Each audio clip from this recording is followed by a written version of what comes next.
Fundación Rubén Darío es una ONG, ¿verdad?, que lleva muchos años ya. Su historia comienza en el año 85-86, en plena revolución, ¿no? La guerra de baja intensidad de la administración Reagan, y tiene como objetivos, como fines, pues la cooperación con el campesinado de Nicaragua. Hemos trabajado siempre con el campesinado, es el primer pilar estratégico, ¿verdad? Segundo es la solidaridad política también, y la lucha contra la desinformación. Un tercer eje es la economía social y solidaria. Trabajamos con los sectores productores allí, como sabes, con el café.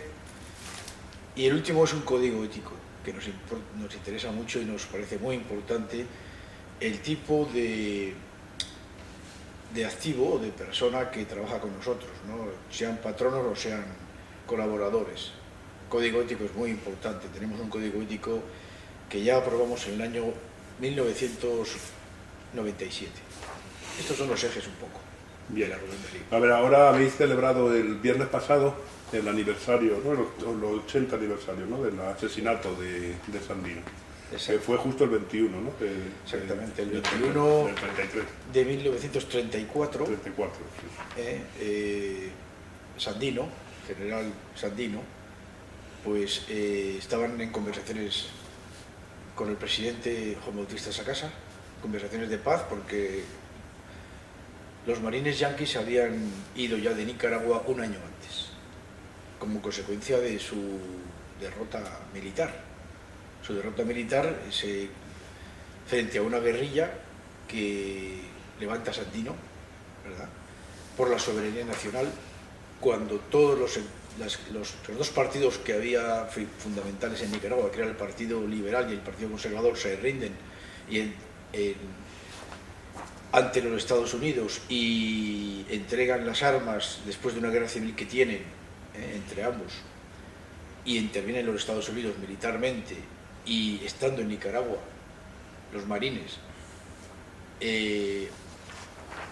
exigen a estos dos partidos, sobre todo el Partido Liberal, que es el que hace la revolución allí, que entregue las armas. En Sandino, al ver ese acontecimiento y al ver que Nicaragua, como sabemos, era pues un objetivo, bueno, si me extiendo mucho tú me corriges, pero Nicaragua hay que tener en cuenta que ha tenido 17 intervenciones norteamericanas. Desde el siglo XIX, después de independizarse del Imperio Español, Nicaragua es objeto principal de la doctrina Monroe, América para los americanos. Entonces, esa política intervencionista de Estados Unidos constante obliga a una rebelión permanente del pueblo. ¿Y cómo fue asesinado? Bueno, según yo tengo la información, Sandino viaja 4 veces a Nicaragua, a Managua.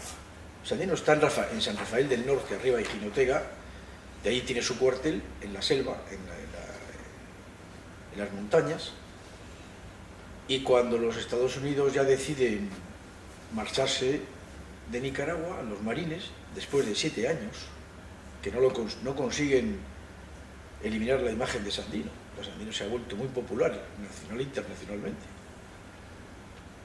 Pues Sandino, lógicamente, al ver que hay paz, pues comienzan las negociaciones de paz. Entonces es interesante analizarlo esto, ¿no?, porque ya los Estados Unidos habían creado la Guardia Nacional bajo su mando, ¿verdad?, con nicaragüenses. Se van los americanos, se van los marines.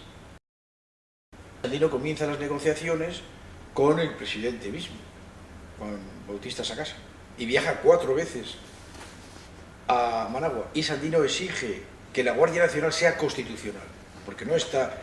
La Guardia Nacional la crean los Estados Unidos sin pasar por la Constitución de Nicaragua. Entonces ahí viene la gran batalla, ahí viene la gran presión, ¿verdad? Entonces en el 4.º viaje ya Sandino ya va decidido a... Porque Sandino está acorralado por la... Después de que los marines se van, Sandino está de alguna manera... Ve que está acorralado por la Guardia Nacional. Tienen 10.000 efectivos, o 5.000, 8.000 efectivos, están allí en Jinotega. Y se plantea un nuevo episodio. Pero Sandino quiere la paz. La paz no quiere una guerra civil en Nicaragua, quiere la paz. Entonces viaja 4 veces, ya incluso con criterios. Porque no solamente es el criterio de que sea constitucional la Guardia Nacional, que no lo es. En Nicaragua hay una asamblea nacional, hay un congreso. Sino que además que se libere a Nicaragua de todas las deudas y de todo el intervencionismo financiero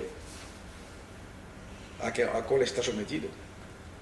Nicaragua era prácticamente una colonia, un protectorado norteamericano ya. Y si no hubiera sido por Sandino, podría haber sido un Puerto Rico, Nicaragua. Con lo cual el Sandino tiene la gesta de Sandino es... ¿Y cuando viaja a Managua, qué sucede? Sandino es invitado en ese viaje, él viaja en avión, porque es una... Claro, entonces pues no había unas comunicaciones, y había automóvil fácil, no había comunicaciones. Y Sandino viaja en avión desde Jinotega hasta Managua, los 4 viajes. El 4.º viaje, él va a cenar con el presidente. Él va acompañado de 2 de sus generales, Humanzor, ¿verdad? Y el otro general, no me acuerdo ahora cómo se llama, va acompañado de un escritor, Sofonías Salvatierra, que es ministro de Agricultura, y va acompañado también de un hermanastro que tenía, Gregorio Sandino, y algún otro, y viajan allá, van a cenar con el presidente. Y al acabar la cena, en la laguna de Tizcapa, que es el promontorio que hay en Managua, si lo conoces, allá está Tizcapa, cuando él baja por la loma, con sus 2 generales y con el escritor, porque se había quedado su hermano, creo que viaja también con su padre ahí, es detenido por la Guardia Nacional. Él con los 2 generales se meten en un camión y los llevan a un sitio y allí los asesinan. Sandino, cuando le detienen, exclama, tiene unas palabras muy bonitas, ¿no? Que Sofonías Salvatierra, el escritor, es testigo de ellas. Muy serenamente dice, bueno, ¿por qué me detienen si estamos hablando de la paz? Esto no es propio de los hermanos nicaragüenses, pero lo asesinan. ¿Y quién lo asesina? Directamente Anastasio Somoza, el que va a ser presidente dentro de 2 años más. Porque curiosamente Anastasio Somoza García era en ese momento el director jefe de la Guardia Nacional. Y 2 años más tarde le da el golpe a Bautista Sacasa, al propio presidente, le da el golpe. Y muy hábilmente, sin ponerse él de presidente, porque eso en los Estados Unidos no lo admiten, pone ahí pone un muñeco de presidente, y a continuación hay elecciones y las gana él, lógicamente. Es decir, es curioso, ¿no? Cómo se pueden ganar unas elecciones y con un golpe de Estado muy hábilmente dado, como Dan Anastasio Somoza era muy listo. Sí, pero bueno, eso lo hemos visto últimamente en Irak, lo hemos visto en Afganistán, lo estamos viendo en tantos sitios, ¿no?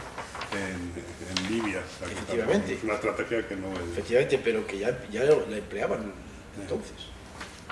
Lo hemos visto en Egipto. Es decir, se trata de que la ley norteamericana, porque los Estados Unidos tenían unos acuerdos de paz, en el cual no admitían ningún gobierno que surgiera de una revolución ni de una dictadura. No admitirían ningún gobierno, ningún presidente admitiría. Y entonces Somoza hace esta... ¿Cuál es el papel en estos momentos de la figura y del pensamiento de Sandino? En estos momentos en Centroamérica. Bueno, en Centroamérica, Nicaragua. En Nicaragua, bueno, es que Sandino, fíjate que la Constitución lo declara general de hombres libres y padre y, bueno, héroe nacional, creo entendido que es algo así como padre de la revolución antiimperialista. Y esa Constitución, esta Constitución de la que te estoy hablando, es la del año 87.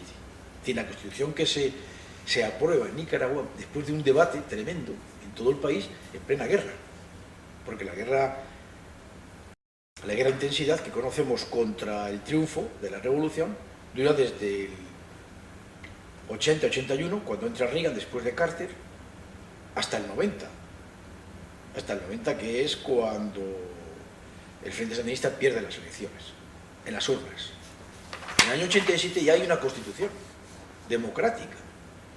Esa constitución no se ha derribado, se ha reformado por los gobiernos neoliberales del periodo del año 1990, en que los sandinistas pierden las elecciones, hasta cuando la recuperan en noviembre de 2006.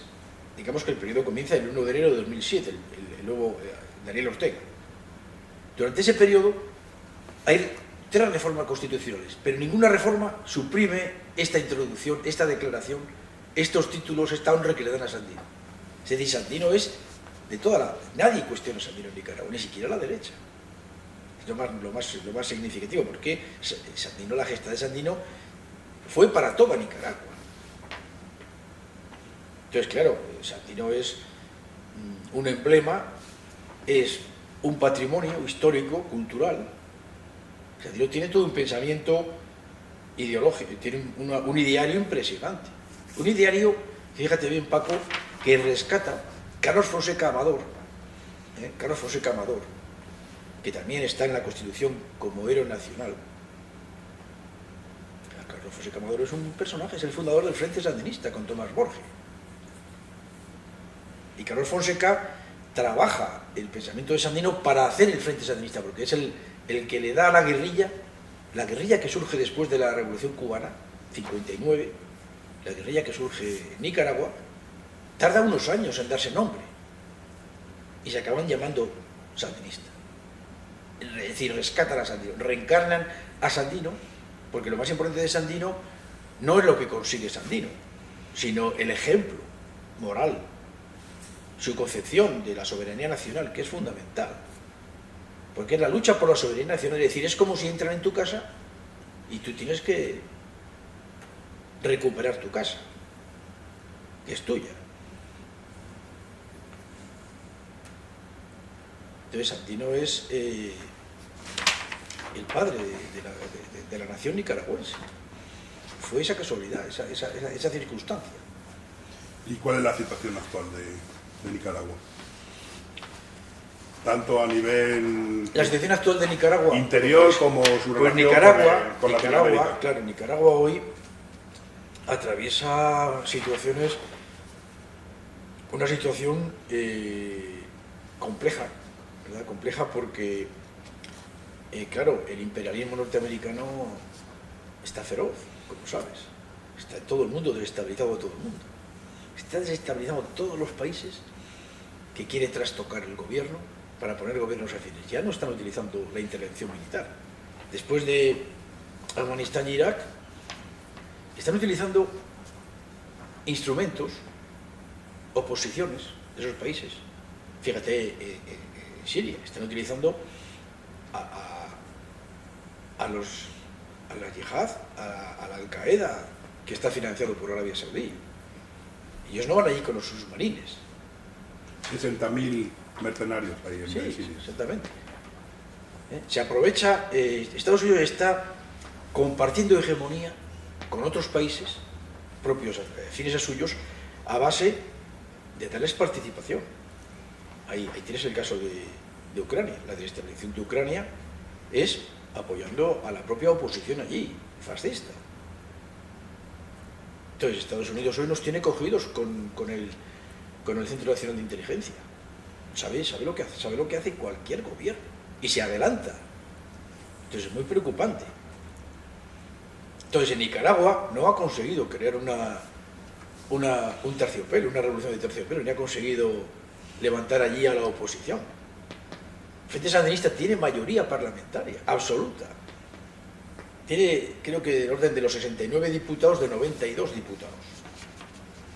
Y ya ahora, con esa mayoría, que no la tuvo en el primer periodo, porque recordemos que Nicaragua está ahora en el segundo periodo, Daniel gana las elecciones en noviembre de 2006 y entra como presidente del gobierno,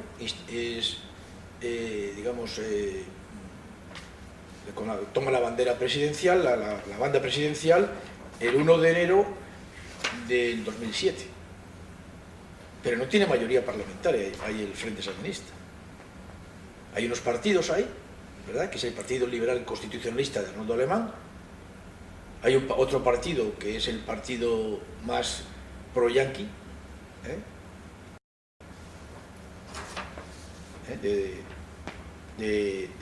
más del capital, y están más de los financieros, y entonces ahí al frente no tiene mayoría, y lo propone. Un periodo impresionante, de 4 años, pero ya las siguientes elecciones, cuando ya toma cuando he reelegido Daniel, en la segunda, que es en el 11, son 4 años de periodo de mandato, o 5 años, creo que 5 años, pues ya ahí el frente arrasa, mayoría total absoluta. Si fue en el 11, 5 años. Total absoluta, mayoría total absoluta. Y ahora tiene todo el poder el Frente Sandinista. Pero es que lo interesante lo que está haciendo el sandinismo es que ya ha podido institucionalizar la democracia directa de los comités de poder ciudadano, que eso es muy importante, que eso la gente no lo sabe porque no se informa. Es decir, la revolución sandinista ahora está en su segunda fase. Muchos la cuestionan, pero ojo, está en su segunda fase porque está creando a los consejos de poder popular, es decir, lo que en Cuba son los consejos de barrio, consejos populares, que es la democracia directa. Y eso, además de eso, combina eso con la democracia parlamentaria, es decir, la democracia representativa, donde ellos tienen mayoría, el Frente Sandinista. Ahora reformaron la Constitución ya, y ya instituyeron estos órganos. ¿Dónde está el problema de Nicaragua fundamentalmente? En la pobreza. En la pobreza. ¿Y a nivel económico qué están haciendo? A nivel económico, pues hombre, ha habido grandes avances en Nicaragua. Muy importante. Bueno, quiero decir una cosa, quiero decir que nosotros en Europa, cuando hablamos de socialismo, nos olvidamos de una cosa fundamental. Que el socialismo, en definitiva, es la resolución del problema de la pobreza. No es solamente estar en el poder y grandes principios y grandes declaraciones, ¿verdad?, sino que es una economía que resuelva el tema de la pobreza. Este es el gran reto que tiene Nicaragua. La pobreza se ha disminuido, se está financiando el campesinado.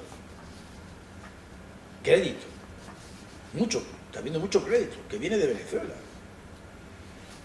Está habiendo la alfabetización, se ha eliminado ya, porque durante el periodo neoliberal se volvió a crear el alfabetismo. Se ha suprimido. La enseñanza es gratuita. Se ha recuperado el sector público paulatinamente en Nicaragua. La educación, la sanidad, hasta donde puede. Porque fijaros que bien que no es un estado como el nuestro, que tiene... los presupuestos de Nicaragua son muy pequeños. Cuba está ganando a los médicos también allí. Nicaragua están creando... han resuelto el tema energético, que es fundamental. En Nicaragua hay un potencial energético muy, muy grande, ¿no?, a través de la energía que obtienen de los volcanes, de la energía solar. Nicaragua es líder en desarrollo alternativo de energía, ya son autosuficientes en energía. Y el petróleo, ¿verdad?, a través de Petrocaribe, que es muy importante. Pero lo fundamental es ahora mismo la gran empresa del canal interoceánico. Bueno, uno puede venir y decir, hombre, ¿qué me estás hablando? Pepe, ¿qué me estás hablando? Si en Nicaragua hay maquilas. Se está invirtiendo el capital multinacional ahí en maquilas, al lado de Managua. Claro que sí, es que no queda otra. Es una población que no se puede pasar al día siguiente a ser empresaria, a crear economía social. Eso es un proceso lento. Hay que crear empleo en Nicaragua, hay que crear proletariado. A ver, no sé si te he contestado un poco a las preguntas, pero... Llevamos media hora y joder, es que tienes que recortar, Paco. Claro. Es que esto es muy Entonces, vasto. cuéntame en 3 minutos el tema de integración en Latinoamérica. ¿Qué papel tiene esa? Hombre, Nicaragua es fundamental. En Nicaragua, uno de los principios de Sandino era la Unión Centroamericana. Y Bolívar también. El gran sueño de Bolívar, decía Sandino. La refinería que están construyendo en Nicaragua se llama el gran sueño de Bolívar, con capital venezolano. Daniel lo dice en este último aniversario que hubo del 19 de julio, que fue impresionante, Paco. Fue impresionante, es impresionante las cosas allí. Hay que verlo, ese espectáculo. Ahí lo dijo Daniel. Ha sido un milagro de Venezuela para nosotros, porque si no habría estado aislada esa revolucioncita, está ahí cercana por todo. Fíjate que hubo un golpe, el golpe que le dieron en Honduras, a Zelaya, a Manuel Zelaya. Estados Unidos quieren cercar esa revolución, la quieren cercar, porque no la pueden atacar, porque es que tiene tal raigambre con Sandino, que es que no la pueden liquidar así como así. Entonces, claro, Venezuela es fundamental, la revolución bolivariana es clave. Entonces, Nicaragua está planteando los principios de Sandino, que era la Unión Centroamericana y la Unión Bolivariana. Está insertada en la revolución bolivariana, Nicaragua. ¿Algo más? Joder, se podría decir mucho más. Pero no da tiempo. Pero no da tiempo. Pero es que, joder, salen muchas cosas a relucir. Porque fíjate tú que, o sea, sí que podrías preguntarme, oye, Pepe, ¿y por qué hay tan poca solidaridad? ¿Por qué ha bajado tanto la solidaridad con Nicaragua? ¿Por qué? Claro, es importante la pregunta, Paco. A ver, acuérdate que... Es que yo no sé si ha bajado o no. Sí, ¿cómo no va? La solidaridad con Nicaragua ha bajado. Hay muchas críticas a la revolución. Tú fíjate que al Frente Sandinista se le extiende una parte del Frente Sandinista, que es el MRS, de Sergio Ramírez y de la Mónica Baltodano, porque son dos facciones. Una es Movimiento de Renovación Sandinista y otra es Movimiento del Rescate Sandinista, que es por la extrema izquierda. Uno es por la derecha y otro por la izquierda. La Mónica Baltodano está por la izquierda, por la extrema izquierda, y los otros están por la derecha. Y están con la prensa, con la derecha, con la derecha, y son 4, pero están siendo financiados, están por Washington. Qué curioso, la socialdemocracia, que no triunfa en Nicaragua la socialdemocracia, porque era uno de los objetivos del PSOE también. Acuérdate que el PSOE durante la revolución apoyó al comandante Cero, a Eden Pastora, que estaba en Costa Rica con la guerrilla, él y su parte. Y el Pastora se enfrentó al Frente Sandinista y fue apoyado por el país y por el PSOE, con el objetivo de crear ahí una especie de socialdemocracia de futuro. Pero no, el Pastora ahora está con Daniel, está con el Frente Sandinista. Y quien le sale es Sergio Ramírez, una opción socialdemócrata que ha fracasado totalmente. Pero es que en esa facción socialdemócrata hay gente importante. Es que hay 2 comandantes históricos ahí. Víctor Tirado y Modesto, Henry Ruiz, están ahí. Es interesante, Nicaragua es muy interesante. Muy interesante.